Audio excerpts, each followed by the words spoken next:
Hey, and welcome into the Big Ten Huddle. I'm your host, JR, and we're going to be talking about Luke Fickell and that the athletic for Wisconsin, Chris McIntosh, has come out in support of Luke Fickell, essentially saying they will not be firing him this year, and you can expect Luke Fickell to be back with the Wisconsin Badgers in 2026, much to many of the Wisconsin fans' disappointment.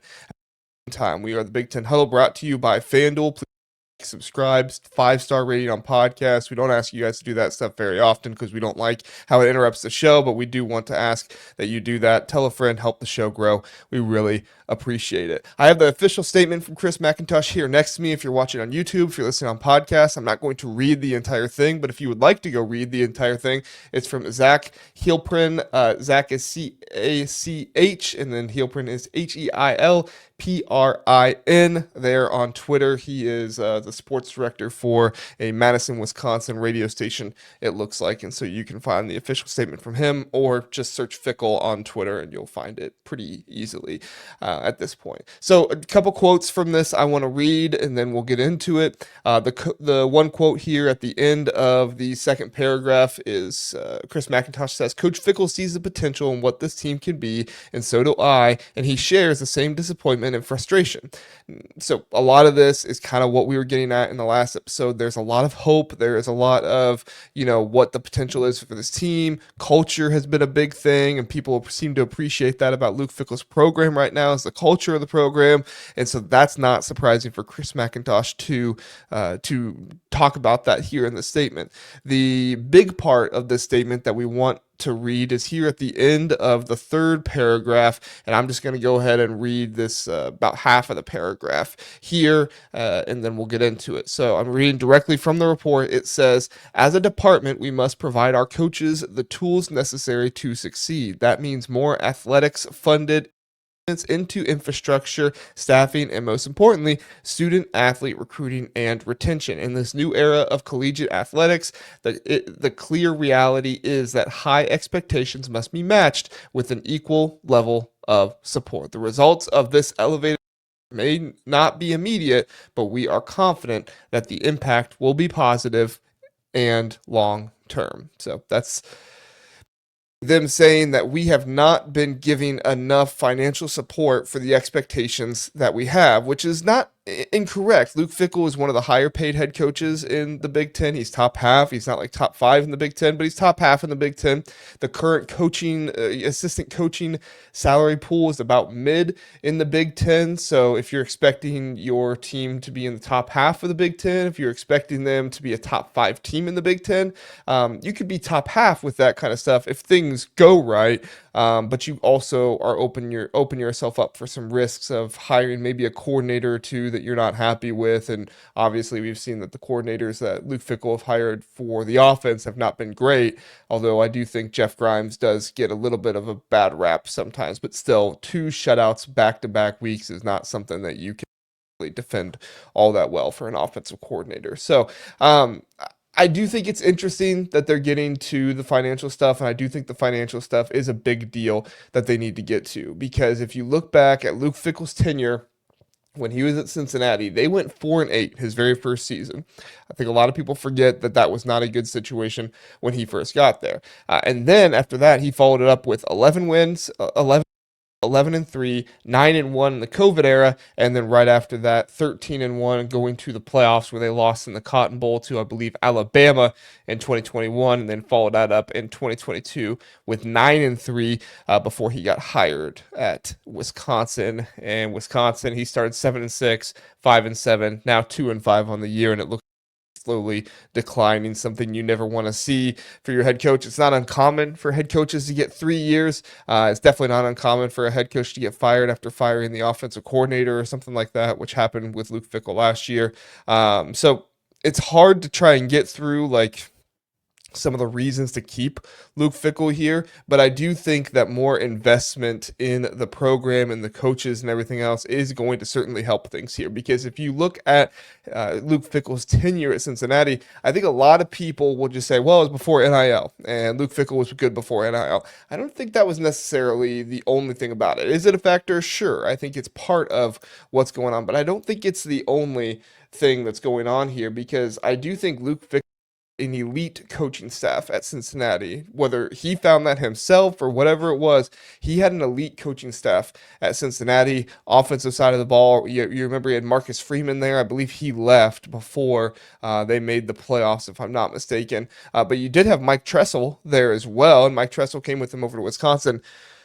But as those guys continued to show who they were and how much ability they had, obviously Marcus Freeman goes to Notre Dame. He gets hired as the head coach there, and Marcus Freeman is now bringing on some of the guys that were with him over at Cincinnati, and Notre Dame doing quite well, and obviously getting more, I guess not obviously, because we don't see the funding numbers for Notre Dame as much as we do other schools, but I think it's pretty obvious based on their recruiting and some other stuff, they're getting more funding there Notre Dame than they're getting at Wisconsin. And also, if you were able to pay more money at Wisconsin for assistant coaches and stuff, maybe those assistant coaches come with Luke Fickell to Wisconsin. Maybe they never actually go to Marcus Freeman. Maybe they go with Luke Fickell instead. And so I do think that trying to put more money into this program is the right idea. It is what needs to happen. But my concern is, why didn't Luke Fickell demand that when he first got there? Was he just so, I don't want to say high on himself, because he doesn't necessarily give off an arrogant attitude, but did he just Bleav in himself so much? Did he Bleav that Wisconsin had won before with kind of funding like this, so it could happen again? If nowadays in college football, your job is defined a lot by recruiting, but it's one of the biggest definements is how much you are willing to put into the program, not just for NIL and for players, not just for the head coach to be paid, but also how much are you going to be putting into the assistant coaches. Well, that's one of the most perplexing things about Penn State right now is Penn State paid over $3 million from Jim Knowles. I Bleav Andy Kotelnicki is making close to about $3 million. It might be about 2.5. I forget exactly how much he's making, but there's two of the highest paid coordinators in all of the sport are over there at Penn State. And although those guys aren't working, it shows that Penn State is willing to put their money where their mouth is and say, if we expect championships, we are going to pay like we expect championships. Wisconsin has been paying like they expect to be mid in the Big Ten, but their expectations are bowl games every single year and competing for the playoffs. Maybe not every year, but most years competing for. You're just not going to get that when you're paying the amount of money that you're paying for coaches and players right now. We have seen Wisconsin miss out on some recruits. We have seen Wisconsin miss out on retaining some players, not only because of NIL, but definitely a factor in those things. And I'm going to say, whether it's widely reported or not, Wisconsin's probably missed out on some coaches because they were not going to pay them as much as others as well. So good move here by Wisconsin to up that stuff. But overall, this is something that should have been fixed when you first came in, right? This is something that Luke Fickell should have identified and worked with right away. Now, it's only his second job as a head coach, I guess third job, but if you count Ohio State, but that was more of an interim the entire time. That was more of an interim situation. But this is only his second, full, complete head coaching job. It's the first time he was hired in a big-time program. Maybe he didn't know exactly what he should be looking for, and that is unfortunate if that happened. And if that is the case, then you are concerned about Luke Fickell and his ability to bring Wisconsin up into some of the elite status that some of their fans, not some of their fans, all of their fans want them to be able to do. I don't think that Wisconsin fans are expecting them to be Ohio State or anything, but I do think that they see the potential and they've seen the results in the past of a team that can be a top 10 program, that can consistently be a top 20 program and compete for the playoffs most, if not every single year as well. And really, that's one of the reasons why fans are not happy with Luke Fickell and don't want him here, on top of 2 straight shutouts, a declining record every single year. They go 7-6 the first year there, and that was with a loss at the game, right? They were actually ranked in the top 20 at one point that very first season. Then they followed up with 5-7 last year. He's losing to his rivals. He gets shut out by Iowa, who scores 37 points. Iowa scored more points on Wisconsin than Ohio State did this last week, who only put up 34. I say only 34, who put up 34 points on them. It's just a disaster of a program right now. And if you want to see not just from the results on the field, but also kind of like the metrics and the power rating stuff, listen to this. All right. So Wisconsin plays Oregon this weekend. If you look at the odds right now on FanDuel, Oregon is favored by 34.5. It is at Oregon. Oregon is favored by 34.5. Oregon, pretty well known for blowing out some teams this year. So is this the biggest spread that Oregon has had this season? The most they've been favored by? No, it's not, but it's only one away from the largest. Week 1 against an FCS team in Montana State. And week 1, granted, a little bit harder to figure this out, but Montana State, Oregon was favored by 27.5. For Oregon to be favored by more than a touchdown against Wisconsin than they are against an FCS team, albeit a very good FCS team in Montana State, or at least I haven't followed FCS football. They were thought to be very good at the beginning. Maybe they were number 1 in the country in FCS. But for them to be favored by less than a touchdown over what Wisconsin is, that's pretty insane. Against Oklahoma State, who Oregon just completely obliterated, they were favored by 28.5. Against Northwestern, they were favored by 27.5. Against Oregon State, they were favored by 35.5. Oregon State, who just fired their head coach because they were 0-7, who couldn't even win a game this season, they were favored by 35.5. Of course, Penn State was favored by 3.5. They were favored over Indiana by 7.5. And then finally, this last week, Rutgers, another team that doesn't have a single win in the Big Ten yet on FanDuel, they were favored by 17.5 in that game. And Oregon just obliterated them at Rutgers.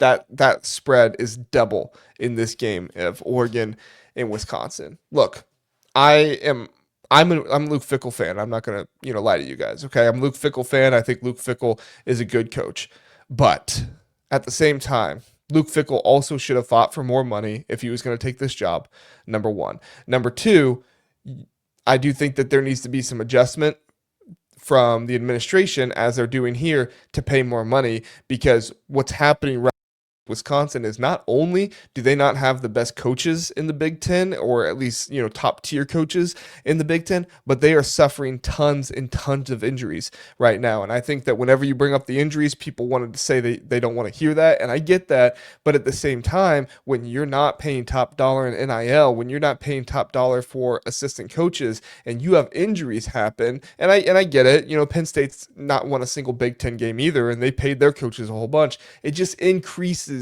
the chances you have because you do have better coordinators. I would say that Penn State has more of issues because of the way that James Franklin ran things and him not holding his coordinators accountable, in my opinion. I think Luke Fickell does do that. I think we've seen evidence of him running a staff well. He does not have as good of a staff at Wisconsin than he had at Cincinnati, which is concerning to me. And maybe that's just because Luke Fickell got really, really lucky in the coaches that he hired at Wisconsin. But right now, that is not the case that they have a better staff than they had at Cincinnati. And I think that's troublesome, especially when you have as many injuries as you have. They're on their 3rd string quarterback right now. They just got 2 more running backs injured in the last game. They lost the left tackle in the preseason. They lost their center. They lost a number of offensive linemen at this point. Their tight end left, their big tight end that they were going to get through the transfer portal. He left in the spring transfer portal window. On the defensive side, Ricardo Holman got hurt this last game. Preston Zachman has not been in there. Christian Allegro broke his arm. Who knows if he's going to continue to play? He came in and played the rest of the game. I mean, what a warrior. That he's going to come in and do that. But when you have mid Big Ten money for coaches and you have this many injuries, it's not going to look good on the field. And I think that's the thing that Wisconsin needs to focus on right now. And it sounds like what they're going to do. Do I think that Luke Fickell deserves to keep his job? No. this was a mistake. This is a mistake in my opinion to keep Luke Fickell. Even if this gets turned around and Luke Fickell takes Wisconsin to high times, in their top 5 in the Big Ten, I still think this is a mistake because I still think you're relying on something to happen that you just haven't seen evidence of yet. This is a hope at this point. This is not a strategic move. This is a hope that something will go right and something will go in their favor. And like I said, I'm a big Luke Fickell fan. I like Luke Fickell. I want Luke Fickell to succeed. But for Wisconsin fans, for Wisconsin Nation, for the support of their program, you're not going to get a whole bunch of people to come to Wisconsin games. You're not going to get a whole bunch of fans that are excited about this team. You're going to get more fans that are just distraught about this team. Sure, they'll continue to support the program because they love their school and they love the program. But at this point, you're going to get some fans that are just actively rooting for them to go 2-10 because they want anything they can possibly get for Luke Fickell to go away. And I think we'll see that in the comments here. And I'm sure we'll have some people defend Luke Fickell. There always are. But let's see what some of the Wisconsin fans are saying. Dr. Marty here says, newsflash, people, no coach is going to win out unless we have half NIL collective.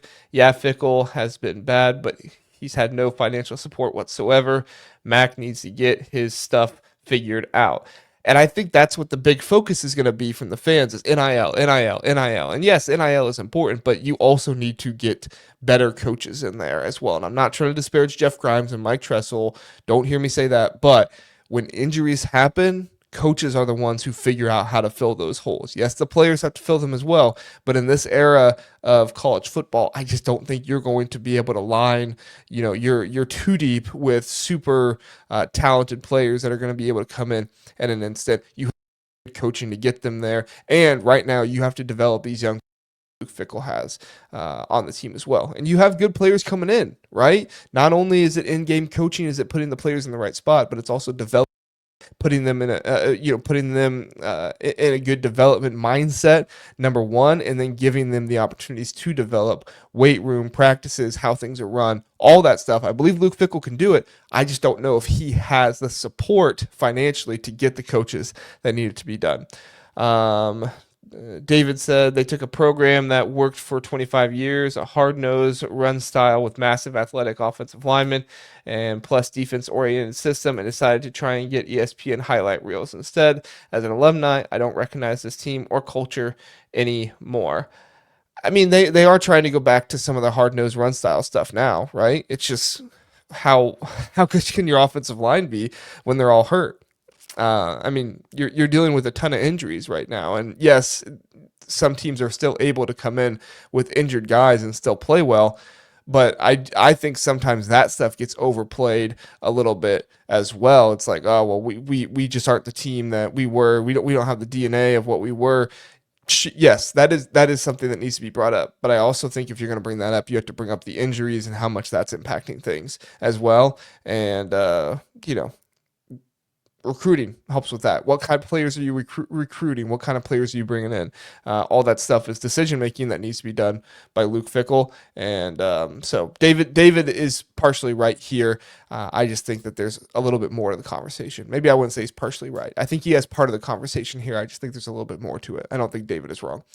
All right, Beck says our primary focus moving forward is to optimize cross-functional efficiencies and leverage data-driven insights to maximize overall output and value creation across key deliverables. Coach Sean says this shows hope for the future of college football. We are slowly creeping to a bad place in today's microwave society, but this gives me hope. Yeah, I mean, yes, like I don't like how quickly coaches are getting fired either, but you could argue some of the coaches that are getting fired that there was patience for them, right? You could argue there was patience for James Franklin. They gave him 12 years and he never really won anything big. The most winning he had was last year when he faced two G5 teams essentially to get to the Final Four there. Not going to take anything away from James Franklin. He still got to the Final Four, but that was kind of a lucky draw with the teams that you face in that situation. And SMU, who was a G5 team just the year before, and Boise State, who, got a bye because of the stupid bye rules they had there. And then Billy Napier, they kept him longer than they should have. I mean, Napier really should have been fired last year with the way that stuff went, but they kept him around because they thought DJ Lagway was going to be, the best quarterback in the nation this season. He's good, don't get me wrong. He has the measurables, he has everything. He just has not been good this year, and part of that is because of Billy Napier, in my opinion. And then who was the other one? I don't know if Mike Norvell got fired yet, but there's rumblings about that's going to happen. And if it does happen, you could argue that it took too long for them as well, or they were patient and they're doing it at the right time now because they went 1-11, 2-10 last season. Yes, Wisconsin does not have kind of the, I don't even want to say they don't have the brand. Maybe Wisconsin doesn't have the expectations of Florida State coming off an undefeated season. Sure, but still a 2-10, 1-11 type of season. That's something that a program with standards like Wisconsin or Florida State should not stand for and should not, kind of give to. So now the people bring up the buyout. I get it. We'll see. We'll see. What are your thoughts on all this stuff with Luke Fickell? Would love to hear what you guys think in the comment section. Let me know. Do you think I'm off base with some of my thoughts on to keep him? Should I not keep him? I personally think you need to let Luke Fickell go in this situation, if nothing else, but, so the fans and everything else. And I think it was the right idea not to fire him at the end of last year. I think you need to give him time, but just the way this season is going, it's not great. And it's hard to watch. So thanks for watching, everybody. Thanks for being here. Appreciate it. Have a good one.